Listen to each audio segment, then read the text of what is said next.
দর্শক, রাস্তাঘাটে কুকুর বিড়াল দেখলে তাদেরকে আদর করা থেকে সবসময় বিরত থাকুন।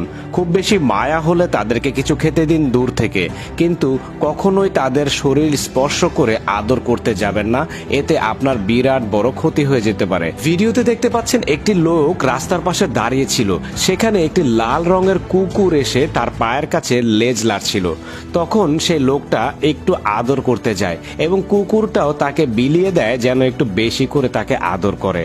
লোকটা একটু আদর করে বারবার পাশে সরে যাচ্ছিল, কিন্তু কুকুরটা তার পিছু ছাড়ছিল না। তার জন্য লোকটা আবারও একটু আদর করে দেয়, কিন্তু আবারও একটু আদর করে যখন আবারও সরে যেতে চায় তখন কুকুরটা আবারও এসে তার পাশে দাঁড়ায়। লোকটা যখন কুকুরটাকে একটু আদর করে চলে যেতে চাচ্ছিল, ঠিক তখনই লোকটার গায়ে কুকুরটা 2 পা উঠিয়ে দেয়, যেন মনিব ভক্ত, খুব ভদ্র একটা কুকুর।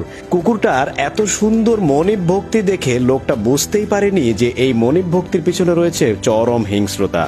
এতক্ষণ শান্ত থাকা কুকুরটা হঠাৎ করে হিংস্র হয়ে লোকটার গায়ের উপর ঝাঁপিয়ে পড়ে কয়েকটা কামড় দিয়ে পালিয়ে যায়। সুতরাং সবাইকে অনুরোধ করব, রাস্তাঘাটে এরকম কুকুর বিড়াল দেখলে আদর করতে যাবেন না এবং জনস্বার্থে এই ভিডিওটা সবার সাথে শেয়ার করে দিন।